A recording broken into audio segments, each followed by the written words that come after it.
बच्चों आज हम डिस्कस करेंगे गैल्वेनोमीटर क्या होता है।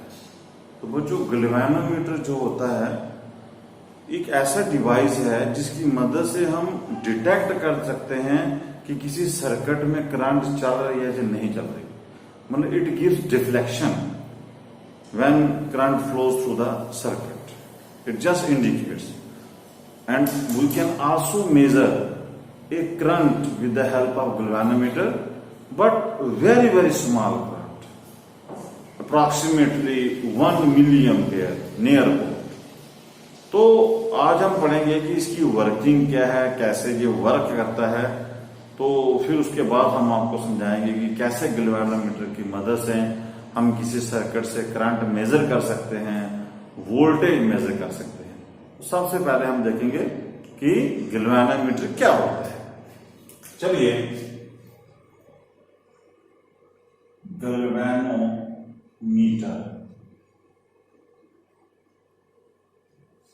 तो जैसा कि नाम है इसका कि it is use to detect whether the current flows through the circuit और नॉट।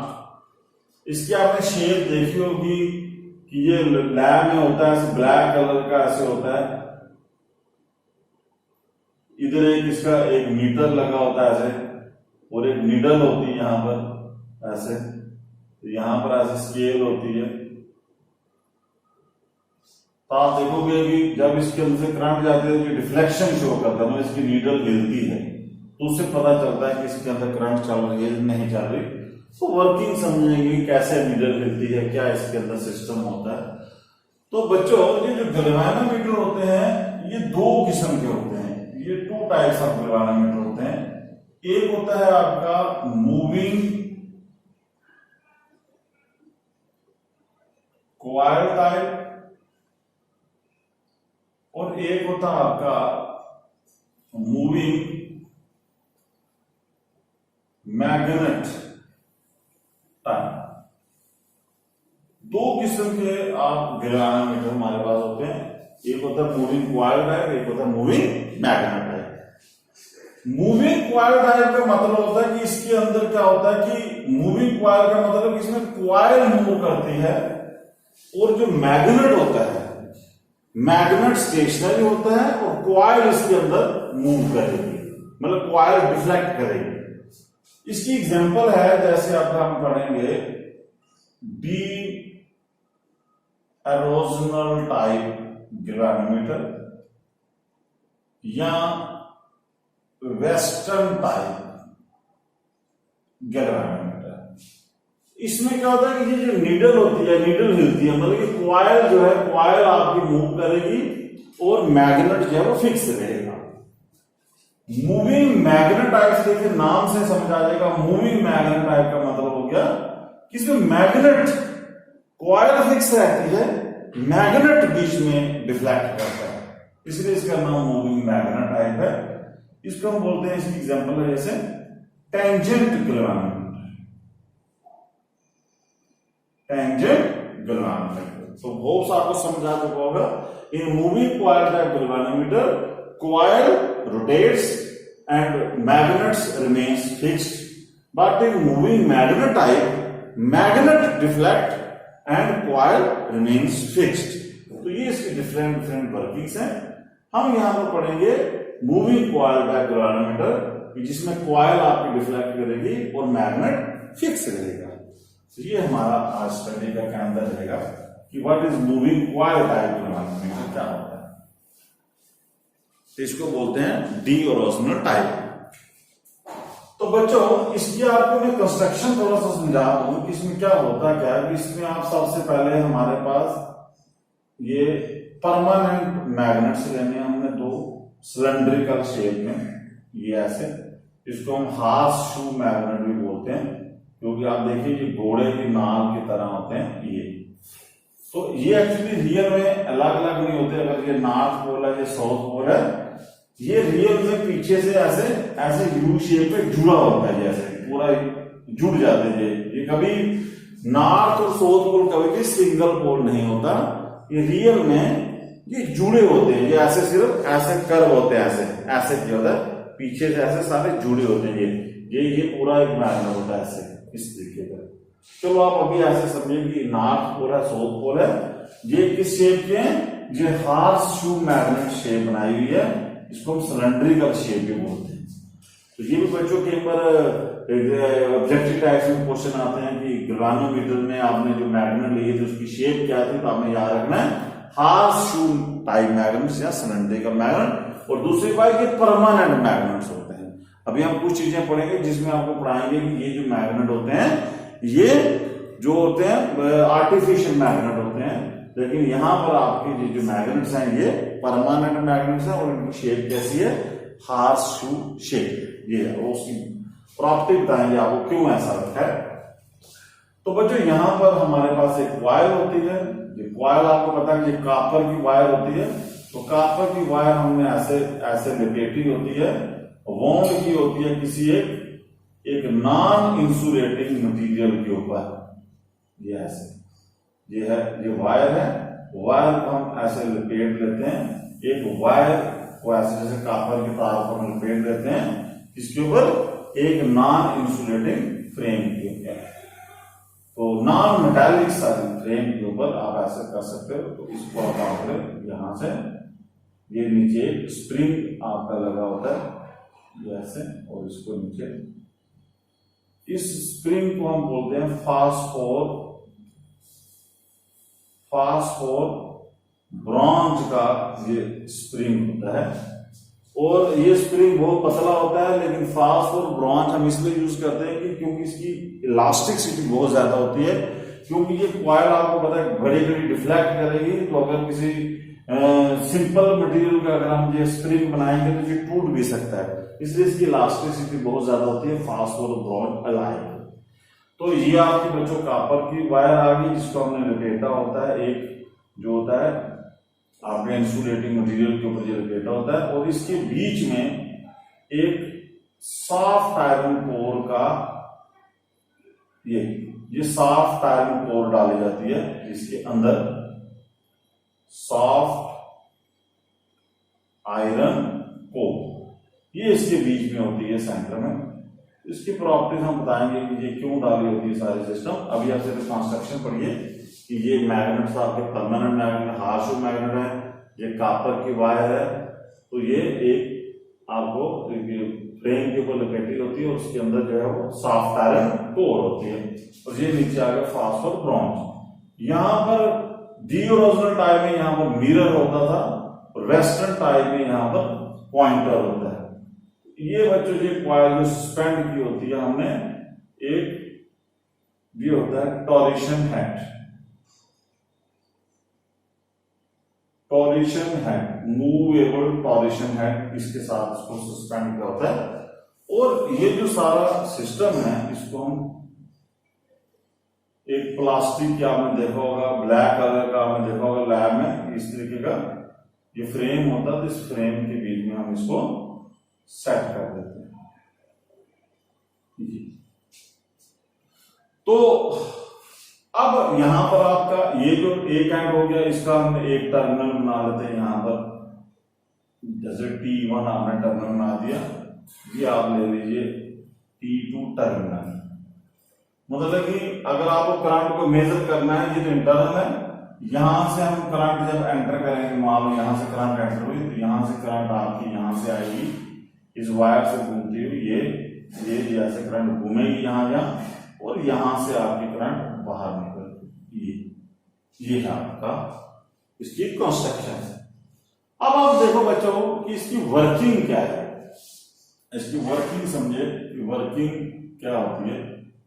और देखिए वर्किंग इसकी क्या है, जो हमने पिछले लेक्चर में आपको पढ़ाया था कि होता क्या है कि जैसे हम गैल्वेनोमीटर के अंदर करंट डालते हैं, ये देखिए ये रेक्टेंगुलर शेप की कॉइल है, इसमें करंट चलना स्टार्ट हो जाती है।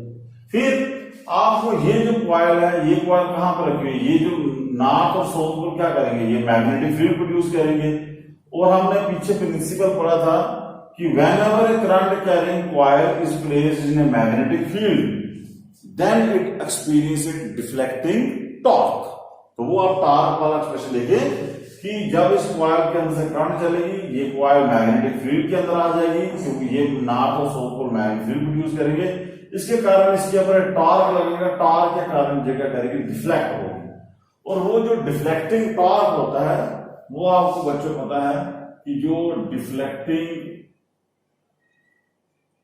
टॉर्क इसके ऊपर लगेगा, कब लगेगा? When current enters the galvanometer, then this coil experience a deflecting torque. और वो टॉर्क आपने पढ़ा था, उसका फॉर्मूला था N I A B cos theta. N मतलब कि इसकी टर्नें कितनी है, नंबर ऑफ टर्न्स कितनी है। आई हो गया इस कॉइल के अंदर से करंट कितनी चल रही है। ए हो गया इस कॉइल का एरिया।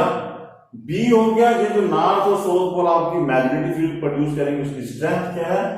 और थीटा जो मेन इंपॉर्टेंट चीज है, थीटा जो है वो क्या था angle, theta is the angle between the plane of the coil and the magnetic field.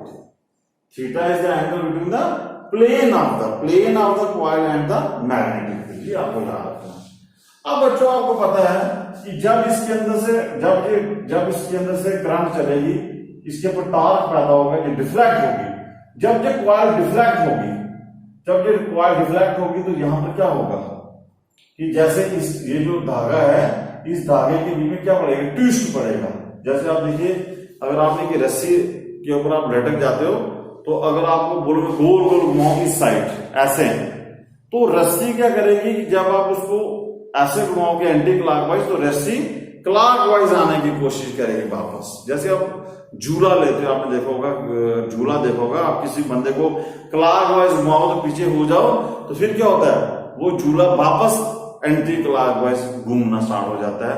इसका मतलब है कि जब हम इस कॉइल के अंदर से करंट पास करेंगे, तो करंट के कारण क्या होगा, ये जो मैग्नेटिक फील्ड होगी ये इसके अंदर एक टॉर्क पैदा करेगी। टॉर्क के कारण ये कॉइल एंटी क्लॉकवाइज घूमेगी।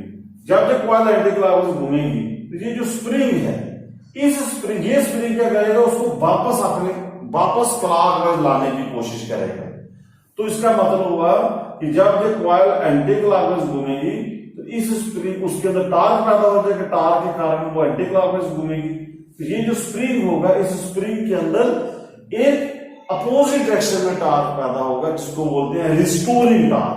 वो क्या करेगा, उस कॉइल को वापस क्लॉकवाइज लाने की कोशिश करेगा। तो वो बच्चों आप देखिए कि आप मान लीजिए कि if K is the restoring torque per unit twist, मतलब कि अगर एक ट्विस्ट में इस कॉइल के अंदर जो रिस्टोरिंग टॉर्क जो वापस लाएगा इसको, वो K है। K is the restoring torque per unit twist. एक ट्विस्ट में अगर K रिस्टोरिंग टॉर्क है, देन फॉर मान लीजिए 5 ट्विस्ट मान होती है। 5 ट्विस्ट के लिए रिस्टोरिंग टॉर्क आपका कितना होगा, एक ट्विस्ट के लिए रिस्टोरिंग टॉर्क K है, स्मॉल k इसको लिखिए, और 5 ट्विस्ट के लिए कितना होगा, K5। तो ये वाला टॉर्क जो होगा स्प्रिंग में पैदा होगा, ये इसको वापस कॉइल को लाएगा, मतलब क्लॉकवाइज आता है, और ये वाला जो डिफ्लेक्टिंग टॉर्क है वो उसको एंटी क्लॉकवाइज आता है। एक टॉर्क इसको एंटी क्लॉकवाइज घुमाएगा, एक टॉर्क इसको क्लॉकवाइज घुमाएगा। एक चीज अब देखिए, इन इक्विलिब्रियम पोजीशन में क्या हो जाएगा, इन इक्विलिब्रियम पोजीशन आ जाएगी। इक्विलिब्रियम पोजीशन में क्या हो जाएगा कि वो जो कॉइल होगी वो एक पॉइंट पे रुक जाएगी, ना वो क्लॉकवाइज जाएगी ना एंटी क्लॉकवाइज जाएगी। तो इक्विलिब्रियम वो कब होगा जब क्लॉकवाइज वाला टॉर्क और एंटी क्लॉकवाइज वाला टॉर्क दोनों बराबर हो जाएंगे। इन इक्विलिब्रियम पोजीशन में क्या होगा कि जो डिफ्लेक्टिंग टॉर्क है, जो डिफ्लेक्टिंग टॉर्क है वो बराबर हो जाएगा किसके, रिस्टोरिंग टॉर्क। तो डिफ्लेक्टिंग टॉर्क आपका है NIAB cos थीटा, और रिस्टोरिंग टॉर्क आपका है K5। ये है बच्चों अभी तक का कि इसके बाद इस पॉइंट के बाद इक्विलिब्रियम पोजीशन में क्या होगा कि डिफ्लेक्टिंग टॉर्क और रिस्टोरिंग टॉर्क आपके दोनों बराबर हो जाएंगे। इसको फाइल में क्योंकि फाइल रखा हुआ मैंने। अब देखिए आगे। अब बच्चों यहां पर अब बात आती है कि ये जो मैं आपको बता रहा था कि ये जो हमने जो मैग्नेट लिए थे ये हमने सिलेंड्रिकल या हार्शूस क्यों लिए थे।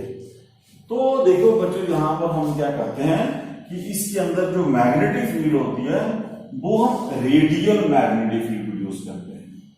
Radial magnetic field, radial magnetic field हम यहां पर प्रोवाइड करते हैं ताकि हार्शू शेप्स की मदद से यहां पर रेडियल मैग्नेटिक फील्ड प्रोड्यूस की जाती है और सॉफ्ट आयरन कोर भी हमें हेल्प करता है रेडियल मैग्नेटिक फील्ड को प्रोड्यूस करने में। तो what is radial magnetic field, हम क्यों प्रोड्यूस करते हैं और उसका क्या फायदा क्या है। तो बच्चों सबसे पहले समझिए कि रेडियल मैग्नेटिक फील्ड होती क्या है। आपने देखा कि इन रेडियल मैग्नेटिक फील्ड में क्या होगा, the angle between plane of the coil and the magnetic field remains zero। मतलब कि रेडियल मैग्नेटिक फील्ड हमने क्यों रखी है, क्योंकि रेडियल मैग्नेटिक फील्ड में क्या होता है कि कॉइल जहां मर्जी घूमे, जिस मर्जी एंगल पर हो, उसका जो प्लेन ऑफ द कॉइल होगा, कॉइल का जो प्लेन होगा और जो मैग्नेटिक फील्ड है उनके बीच में एंगल हमेशा 0 डिग्री रहेगा। और इसका मतलब कि अगर ये एंगल 0 रहता है देन आपका ये जो इक्वेशन है, मतलब कि थीटा जब 0 रहेगा, जब थीटा 0 रहेगा देन इसका मैं फर्स्ट इक्वेशन नाम डाल देता हूं, देन इक्वेशन फर्स्ट बिकम्स, तब आपकी जो पहली इक्वेशन है वो क्या बन जाएगी, तो आपका NIAB और cos 0 की वैल्यू हो जाती है 1, तो आपका बन जाएगा cos 0 is equal to K5। यहां से आपका NIAB is equal to K5। तो अगर हम रेडियल मैग्नेटिक फील्ड नहीं प्रोवाइड करें तो फिर cos थीटा की वैल्यू हर एंगल के ऊपर अलग अलग आएगी, तो आपकी जो स्केल है वो आपकी लीनियर स्केल कभी भी नहीं बनेगी। इसलिए नहीं तो वो साइनोसाइडिकल आपको पता है कि वो साइन की तरह ग्राफ चलेगा। तो आपको याद रखना कि हमें रेडियल मैग्नेटिक फील्ड प्रोवाइड करनी है ताकि मैग्नेटिक फील्ड और प्लेन ऑफ द कॉइल के बीच में एंगल 0 रहे और आपका ये cos थीटा यहां से हट जाए। नहीं तो फिर cos थीटा रहेगा तो फिर आपकी स्केल जो है वो लीनियर नहीं बन सकती। अब इसके आप देखिएगा कि ये आपको रेडियल मैग्नेटिक कौन प्रोवाइड करता है, ये जो आपने शेप बनाई है, हम जो मैग्नेट हार्शू मैग्नेट लेते हैं, ये जो हार्शू मैग्नेट लिए इसी की मदद से, ये देखिए आपका टॉप व्यू उसका, ये आपका गैल्वेनोमीटर का होता है, ये मतलब आपकी कॉइल आगे सिलेंडर का व्यू क्या होता है कि ये जो मैग्नेटिक फील्ड होती है ये हमेशा आपका पैरेलल रहता है। जब कॉइल जैसे मर्जी घूमे, यहां पर होगी आपकी, यहां पर होगी, ये ऐसे मतलब कि आपकी हर वक्त कॉइल कहीं भी घूमे आपका जो एंगल बनेगा, मतलब कि प्लेन ऑफ द कॉइल और मैग्नेटिक फील्ड में हमेशा 0 डिग्री, ये आपको याद रखना। अब देखिए यहां पर जो करंट है, करंट आपके आ जाएगी K/NAB/5। अब देखिए ये K है, K आपको restoring torque per unit twist है, ये कांस्टेंट होता है। N है जो नंबर ऑफ टर्न आपने एक बार बना दी वो भी कांस्टेंट है। एरिया ऑफ द कॉइल और मैग्नेटिक फील्ड भी आप चेंज नहीं कर सकते क्योंकि परमानेंट मैग्नेट है, ये सब एक कांस्टेंट आ गया है। इसका मतलब हम इसकी जगह लिख सकते हैं G5। और व्हाट इज G? G आपका आ गया K/NAB, इसको बोलते हैं हम गैल्वेनोमीटर कांस्टेंट, गैल्वेनोमीटर कांस्टेंट। तो यहां से बच्चों हमें समझ आया कि जो करंट होता है, ये जो कांस्टेंट है, current is directly proportional to pi. मतलब कि जितनी डिफ्लेक्शन होगी वही हमें करंट होगी। ये इसका तो लीनियर स्केल बनी। अब मान लीजिए अगर रेडियल मैग्नीट्यूड नहीं होती तो cos थीटा साथ चलता रहता तो आपकी कभी भी स्केल आपकी लीनियर नहीं बनती। तो अब इसका मैं अगर ग्राफ ड्रा करूंगा तो ये देखिए आपका क्या फायदा होगा कि हमें ये पता चला कि जो करंट है, ये जो करंट और फाई के बीच में एंगल ग्राफ बनेगा वो स्ट्रेट लाइन बनेगा। तो मतलब है कि आपकी लीनियर स्केल बन जाएगी तो आपको इजीली रीडिंग लेने में फायदा होगा। तो ये है बच्चों, आपको थोड़ा सा याद रखना कि एग्जाम में पूछता है कि गैल्वेनोमीटर क्या है, इसकी वर्किंग क्या है, तो थोड़ा सा आपको आइडिया लेना है। रेडियल मैग्नेटिक का शॉर्ट में आंसर आ सकता है। और गैल्वेनोमीटर आपको याद रखना है कि ये सिर्फ करंट डिटेक्ट करने के लिए ज्यादातर यूज होता है। और आपने देखा होगा व्हीटस्टोन ब्रिज में, आपने देखा होगा मीटर ब्रिज में इसका इस्तेमाल होता है डिफ्लेक्शन नोट करने के लिए। अगर आप, और ये करंट सिर्फ स्मॉल करंट मेजर कर सकता है, सिर्फ आपकी 1 मिली एम्पियर के नियर को, मिली एम्पियर के रेंज में। अगर आप लार्ज करंट इसके अंदर से फेंकोगे तो ये बर्न हो जाएगा। तो हम बताएंगे आपको कि कैसे लार्ज करंट मेजर कर सकते हैं, वो बात के बाद। अब देखिए बच्चों यहां से, अब देखिए सेंसिटिविटी का होगा, सेंसिटिविटी। तो देखिए बच्चों आपका, देखिए एक होती है current sensitivity,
Granulomètre is said to be more sensitive when it gives large deflection for small current. जैसे करंट सेंसिटिविटी,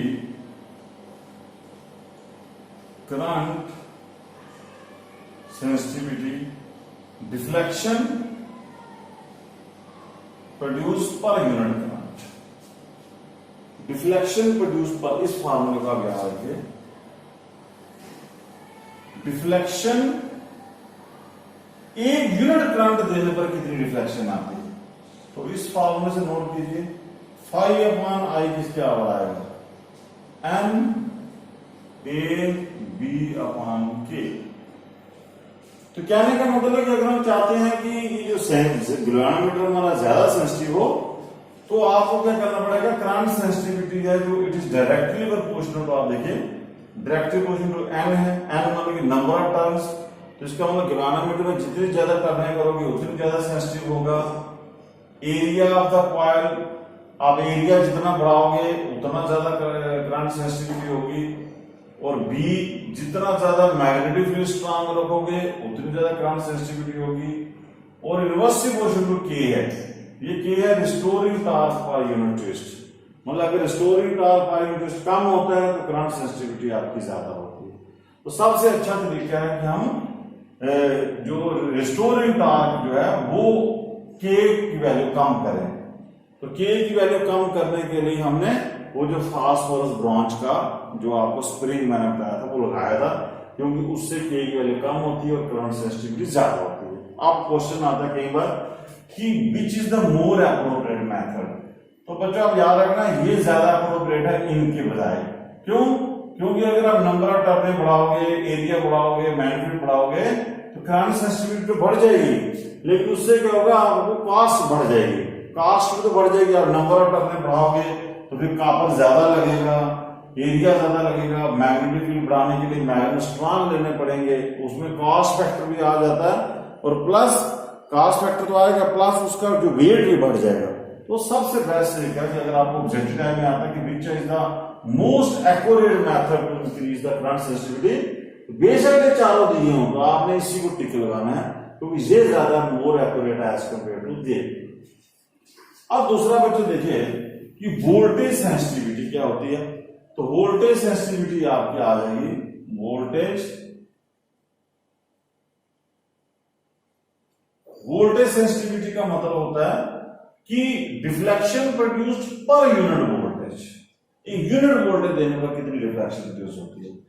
तो अब इसका भी आप करिए, जैसे जाएगा फाई अपान वोल्टेज होती है करंट इनटू रेजिस्टेंस, और ये फाई अपान आई तो वही आ गया आपका करंट सेंसिटिविटी, उसकी वैल्यू पुट कीजिए कि एन ए बी अपान इधर आ जाएगा के और साथ में आर। तो ये वही मसला हो गया कि वोल्टेज सेंसिटिविटी के लिए भी आपको एन बढ़ाना पड़ेगा, ये एरिया बढ़ाना पड़ेगा, मैग्नीट्यूड बढ़ानी पड़ेगी, के को कम करना पड़ेगा, रेजिस्टेंस को कम करना पड़ेगा। तो सबसे बेस्ट तरीका है कि आप के की वैल्यू को कम करें। इसी के लिए हम फास्फोरस ब्रॉन्ज का वो जो है आप स्ट्रिप लगाते हैं नीचे। तो होप्स आपको समझ आ चुका होगा कि हम गैल्वेनोमीटर में सिलेंड्रिकल मैग्नेट्स हार्श मैग्नेट क्यों लगाते हैं, टू प्रोवाइड द आपका वो जो कौन सी फील्ड, रेडियल मैग्नेटिक फील्ड। क्योंकि रेडियल मैग्नेटिक फील्ड में क्या होगा, प्लेन ऑफ द कॉइल और मैग्नेटिक फील्ड में हमेशा एंगल 0 डिग्री रहेगा और आपकी स्केल लीनियर बनेगी। दूसरा आपको बताया मैंने कि स्प्रिंग फास्फोरस ब्रॉन्ज का क्यों लगाया जाता है, क्योंकि बी में शार्ट क्वेश्चन आते हैं, क्योंकि उसकी इलास्टिसिटी बड़ी ज्यादा है, उसकी के की वैल्यू कम है, इसलिए करंट सेंसिटिविटी ज्यादा हो जाती है। ये आपको याद रखना है।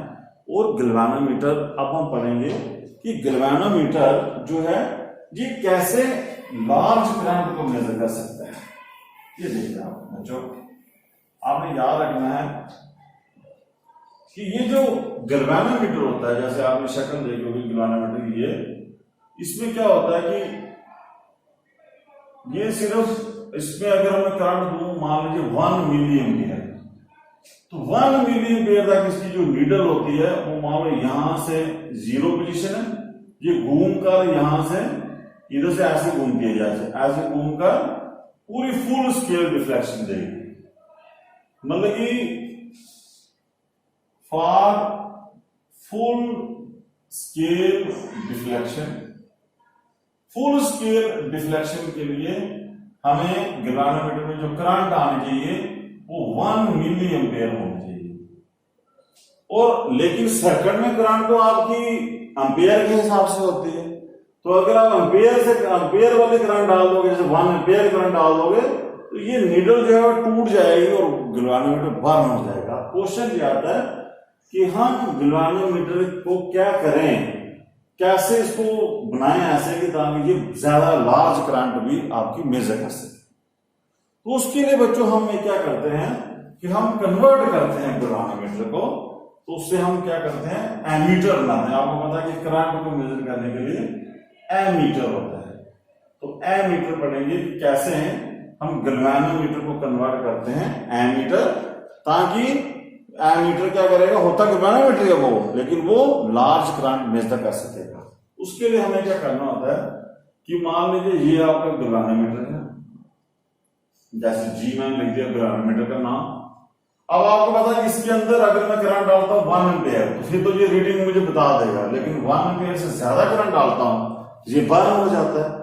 तो अब एक इन्होंने तरीका निकाला कि मान लीजिए इसके पीछे से करंट आ रही है आई एम्पियर, और मान लो कि इस गैल्वेनोमीटर की फुल डिफ्लेक्शन के लिए करंट चाहिए IG।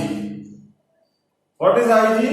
IG is the current required for the full scale deflection of the gैल्वेनोमीटर। अब अगर इससे ज्यादा इसके अंदर से करंट चले बर्न हो जाता है, तो हम क्या करते हैं कि यहां पर इसके गैल्वेनोमीटर के पैरेलल में एक लो रेजिस्टेंस बना लेते हैं, जिसको बोलते हैं शंट। अब क्या होगा कि मान लीजिए पीछे से हैवी करंट आ रही है, तो इसके अंदर से चली जाएगी करंट जितनी इसको गैल्वेनोमीटर को फुल स्केल डिफ्लेक्शन के लिए चाहिए। जो बाकी करंट बचेगी वो आपको पता है कि हम जंक्शन लॉ लगाइए, तो बाकी कितनी बचेगी आपकी I माइनस IG, वो आपकी शंट से निकल जाएगी और आपका गैल्वेनोमीटर सेफ हो जाएगा। तो फिर यहां पर वापस देखिए, यहां से IG आएगी, यहां से I माइनस IG आएगी, और ये वापस यहाँ पर जुड़कर इकट्ठी होकर वापस आई करंट आ जाएगी बाहर। तो आपका गैल्वेनोमीटर इस तरह सेफ हो जाता है और करंट हमारी मेजर कर सकता है जितनी हम चाहें। तो ये आपको टेक्निक, इसको बोलते हैं बच्चों एमीटर। एमीटर आप देखते हो लैब में होता है एमीटर होता है गैल्वेनोमीटर के, but we connect a low resistance known as shunt in parallel with the galvanometer so that most of the current pass through the shunt and only that current flows through the galvanometer which is needed for full scale reflection। अब जो यहां पर देखिए कि हमें shunt की value को निकालना पड़ता है, हमें शंट की वैल्यू इस तरह एडजस्ट करनी पड़ती है ताकि गैल्वेनोमीटर के बीच में से सिर्फ उतनी करंट जाए जितनी उसके लिए फुल स्केल रिफ्लेक्शन चाहिए, उससे ज्यादा नहीं जाए। ये आपको अलग अलग एमीटर की रेंज में अलग अलग शंट की वैल्यू होती है। अब मान लीजिए कि मुझे शंट की वैल्यू निकालनी है, मुझे आई करंट को मेजर करना है, आई टोटल करंट आई है मेरे पास आ रही और आई जी हो गया डिफ्लेक्शन, फुल स्केल डिफ्लेक्शन के लिए शंट की वैल्यू कैसे निकालनी है। तो इस सर्किट को ध्यान से देखो बच्चों, ये दोनों पैरेलल में है। देखिए ये गैल्वेनोमीटर और शंट आपका दोनों पैरेलल में है। ये इसका रेजिस्टेंस जी है, इसका रेजिस्टेंस एस है। तो आपको पता है कि पैरेलल सर्किट में क्या होता है कि पोटेंशियल डिफरेंस आपका सेम होता है, जितनी पोटेंशियल डिफरेंस जी के क्रॉस होगी उतनी ही एस के क्रॉस होगी। तो आपने लिखना कि पोटेंशियल डिफरेंस अक्रॉस जी जो होगा वो बराबर होगा पोटेंशियल डिफरेंस अक्रॉस एस। ये अब पोटेंशियल डिफरेंस का ओम्स लॉ लगाइए। ओम्स लॉ कहता है कि वोल्टेज जो होती है पोटेंशियल डिफरेंस होता है करंट इनटू रेजिस्टेंस, इसके क्रॉस जो वोल्टेज आएगी वो आएगी करंट हो गया आई जी और इसका गैल्वेनोमीटर का रेजिस्टेंस हो गया जी, और शंट के क्रॉस जो करंट आ रही है वो आ रही है आई माइनस आई जी। ये देखिए ये करंट और उसका रेजिस्टेंस एस, यहां से एस की वैल्यू निकाल लीजिए। एस आ जाएगा आपका I G into G upon I minus I, ये हो गया आपका शंट। तो ये है कि हमें मान लो अलग अलग न्यूमेरिकल से पूछेगा कि अगर मुझे एमीटर जो है उसकी रेंज 0 से लेकर 5 एम्पीयर तक बनानी है तो शंट कितना लगाना पड़ेगा, 0 से 10 तक बनानी है शंट कितना लगाना पड़ेगा। तो आप मजे से आप जो है वो इस शंट की वैल्यू निकाल सकते हैं। तो याद रखना इसमें मेन इंपॉर्टेंट बात क्या है कि आईजी क्या है, आईजी है current for full scale deflection और बाकी करंट जो है वो शंट से नहीं निकलती है। तो एमीटर का बच्चों अगर हम इसका रेजिस्टेंस निकालें एमीटर का, तो देखिए ये दोनों रेजिस्टेंस पैरेलल में है। तो पैरेलल में जो इक्विवेलेंट रेजिस्टेंस निकलता है वो होता है 1/G प्लस 1/S। तो आपका निकल जाएगा यहां से इक्विवेलेंट रेजिस्टेंस आ जाएगा आपका G into S upon G plus S. ये बना एमीटर का इक्विवेलेंट रेजिस्टेंस। अब बच्चों आपको पता है यहां पर कि जो सिंस जो गैल्वेनोमीटर का रेजिस्टेंस है वो बहुत ज्यादा है शंट के रेजिस्टेंस से, क्योंकि शंट का रेजिस्टेंस कम होता है। इसलिए हम क्या करेंगे कि यहां से एस को नेग्लेक्ट कर देंगे। जब एस को नेग्लेक्ट करेंगे in comparison to G, neglect S, तो आपका जो रिक्वायर्ड रेजिस्टेंस बचेगा वो G इंटू एस अपॉन नीचे G बचेगा और जी कट जाएगा और आपका शंट का जो इक्विवेलेंट रेजिस्टेंस होगा वो शंट के बराबर होगा।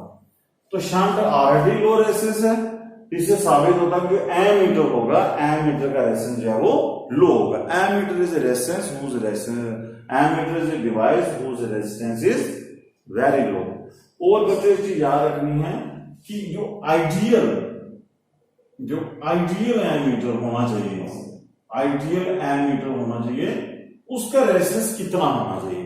अब बच्चों मान लो कि अगर ये मेरे पास कोई वायर है, ये जो रेजिस्टेंस है, इस वायर में मैंने करंट मेजर करनी है, तो आपको पता है कि करंट जो है वो सीरीज में सेम चलती है। इसलिए अगर मुझे करंट मेजर करनी है तो मुझे एमीटर को सीरीज में लगाना पड़ेगा ताकि सारी करंट इसके अंदर से निकले। और एमीटर का रेजिस्टेंस जो होना चाहिए वो बिल्कुल कम होना चाहिए, क्योंकि अगर इसका अपना भी रेजिस्टेंस होगा फिर ये क्या रेजिस्टेंस क्या करेगा, इस करंट को ब्लॉक करेगा। तो इसलिए हम चाहते हैं कि आइडियल एमीटर, सही एमीटर कौन सा होता है, आइडियल एमीटर का जो रेजिस्टेंस है वो आपका 0 होना चाहिए। मान लो कि जीरो तो हो नहीं सकता, लेकिन जितना कम हो सके उतना कम होना चाहिए। सिंपल ऑर्डिनरी एमीटर का रेजिस्टेंस जो है वो लो होता है, लेकिन आइडियल एमीटर का रेजिस्टेंस जो है वो जीरो होना चाहिए। और एमीटर को हमेशा सर्किट में कैसे जोड़ना है, सीरीज में जोड़ना है, ताकि वो मैक्सिमम करंट उसके अंदर से निकले और जितनी करंट उसको मेजर करनी है पूरी सर्किट की करंट इसके अंदर से निकले। तो बच्चों ये तो बात हुई कि हम गैल्वेनोमीटर से अगर हम लार्ज करंट मेजर करवाना चाहते हैं तो हमें थोड़ा सा एक ट्रिक खेलना पड़ेगा। इसके गैल्वेनोमीटर के पैरेलल में एक लो रेजिस्टेंस लगाना पड़ेगा जिसको शंट बोलते हैं, तो तभी वो गैल्वेनोमीटर एमीटर कन्वर्ट हो जाता है। अब मान लीजिए मुझे पोटेंशियल डिफरेंस मेजर करना है तो मुझे वोल्ट मीटर लेना पड़ेगा। वोल्ट मीटर क्या होता है, volt meter is a device used to measure the potential difference. अब मान लीजिए ये मेरे पास कोई रेजिस्टेंस है, इसमें करंट आ रही है आई, मुझे इसके दो पॉइंट्स के ऊपर मुझे पोटेंशियल डिफरेंस मेजर करना है, तो मैं क्या करूंगा, इसके पैरेलल में एक वोल्ट मीटर लगाता हूं। वोल्ट मीटर हमेशा पैरेलल में लगेगा और वो क्या करेगा, दो पॉइंट्स का पोटेंशियल डिफरेंस मेजर करेगा। अब यहां से खुद ही कॉमन सेंस लगाइए कि अगर ये करंट आ रही है तो वोल्ट मीटर का रेजिस्टेंस जो होना चाहिए, वोल्ट मीटर का रेजिस्टेंस जो होना चाहिए बहुत हाई होना चाहिए। मतलब इसका रेजिस्टेंस जो है वो कितना होना चाहिए, वो हाई होना चाहिए। क्यों? क्योंकि अगर इसका रेजिस्टेंस लो हुआ तो ये करंट इसके अंदर से निकल जाएगी। जब इसके अंदर से करंट निकल जाएगी तो यहां पर जो करंट जब यहां पर जाएगी तो इसके क्रॉस जो पोटेंशियल डिफरेंस पैदा होगा वो एक्चुअल वैल्यू से कम होगा। क्योंकि पोटेंशियल, मान लीजिए इसका रेजिस्टेंस आर है तो यहां पर जो पोटेंशियल डिफरेंस होगा वो हो गया करंट इनटू रेजिस्टेंस। अब मान लो कि पीछे से करंट 10 एम्पीयर आ रही है, 5 एम्पीयर यहां से निकल गए, इधर 5 एम्पीयर बची, तो यहां पर जो पोटेंशियल डिफरेंस मैं एक्चुअल में मेजर करना चाहता था, एक्चुअल में मैं चाहता था कि यहां पर करंट निकले 10, लेकिन अगर यहां से आपका वोल्ट मीटर का रेजिस्टेंस लो हो फिर क्या होगा, फिर इसके अंदर से करंट कम हो जाएगी तो यहां पर पोटेंशियल डिफरेंस भी कम आएगा, तो मुझे तो कोई फायदा नहीं हुआ। अब हम चाहते हैं कि इसके अंदर से करंट बिल्कुल कम जाए, करंट मैक्सिमम ऊपर से निकले, इसीलिए हम चाहते हैं कि इसका रेजिस्टेंस जो वो हाई हो। और मैं तो चाहता हूं कि इसके अंदर से बिल्कुल करंट ना जाए, इसीलिए जो आइडियल वोल्ट मीटर होगा उसका रेजिस्टेंस इन्फिनाइट होना चाहिए। इन्फिनाइट होने से क्या होगा कि इसके अंदर से बिल्कुल करंट नहीं जाएगी, सारे की सारी करंट इधर से निकल जाएगी और वो एक्यूरेट रीडिंग देगा। लेकिन ऐसा हम कर नहीं सकते, क्योंकि अगर मान लो यहां से करंट बिल्कुल नहीं आई तो फिर वो डिफ्लेक्शन कैसे शो होगी। इसीलिए हम कहते हैं कि वोल्ट मीटर की जो रीडिंग होती है वो इतनी एक्यूरेट नहीं होती, उसके लिए हम अलग से डिवाइस पढ़ते हैं, पोटेंशियोमीटर वगैरह। तो चलो हम देखते हैं, ये तो आपको समझ आ चुका होगा कि वोल्ट मीटर को हमेशा पैरेलल में लगाना है और इसका रेजिस्टेंस जो है इनफिनाइट होना चाहिए। अब देखिए वोल्ट मीटर बनता कैसे है गैल्वेनोमीटर से। तो ये देखिए, मान लो ये हमारा गैल्वेनोमीटर है जिसका रेजिस्टेंस जी है, मान लो इसके अंदर से करंट आ रही है आपकी आई, तो हम क्या करते हैं कि इसकी सीरीज में एक हाई रेजिस्टेंस लगा देते हैं, हाई रेजिस्टेंस। ये आपको याद रखना कि इसमें देखिए क्या फर्क है, सिर्फ गैल्वेनोमीटर के साथ एक हाई रेजिस्टेंस लगाओगे सीरीज में तो ये आपका वोल्ट मीटर बन जाता है। तो ये हाई रेजिस्टेंस लगाने से क्या होता है कि इसके अंदर से करंट जो है वो घट जाती है। क्यों? क्योंकि अगर आप ज्यादा करंट दोगे तो ये उल्टा क्या करेगा, ये भी चल जाएगा, तो ये इसको बोलते हैं मल्टीप्लायर। ये रेजिस्टेंस उल्टा मल्टीप्लाई कर देता है गैल्वेनोमीटर का, ताकि इसके अंदर से करंट जो है वो कम चले। तो वोल्ट मीटर की आपको खासियत समझ आ गया कि how we can convert a galvanometer into volt meter by connecting a high resistance in series with the galvanometer. मान लीजिए मेरे voltage total potential difference V है, तो अब आपको पता है कि जो टोटल पोटेंशियल डिफरेंस होगा यहां पर वो किसके ऊपर होगा, इसकी इधर वोल्टेज और इधर वोल्टेज कितनी होगी, इसके पास वोल्टेज होगी करंट इनटू रेजिस्टेंस और इसकी वोल्टेज होगी करंट इनटू रेजिस्टेंस। तो टोटल वोल्टेज आपकी यहां से आप देखिए करंट कॉमन आ जाएगा, G plus R is equal to V, तो यहां से G प्लस R आपका आ जाएगा V अपॉन, जिसको आप IG भी बोल सकते हो क्योंकि फुल स्केल डिफ्लेक्शन के लिए करंट है ये, तो V ये आ जाएगा V अपॉन IG। तो यहां से आप देखिए थोड़ा सा कि ये जो R आएगा आपका वो आएगा V upon IG minus G। तो ये है हमारे पास लेसन कि अगर आपको पोटेंशियल डिफरेंस में वोल्ट मीटर बनाना है किसी रेंज का, जैसे आपको न्यूमेरिकल में आएगा जी ये 10 वोल्ट का बनाना है, 20 वोल्ट का बनाना है, तो मुझे कितना रेजिस्टेंस लगाना पड़ेगा गैल्वेनोमीटर के साथ, इस फार्मूले की मदद से आप निकाल सकते हो। तो बच्चों आपको वो समझ आ चुका होगा कि वोल्ट मीटर को हमेशा सर्किट में पैरेलल में लगाना होता है, आइडियल वोल्ट मीटर का रेजिस्टेंस इनफिनिटी होता है, और ये बनता कैसे है, और एमीटर भी होप्स आपको समझ आ चुका होगा। अगर कोई प्रॉब्लम है तो कमेंट बॉक्स में आप लिख सकते हो। Okay, thanks.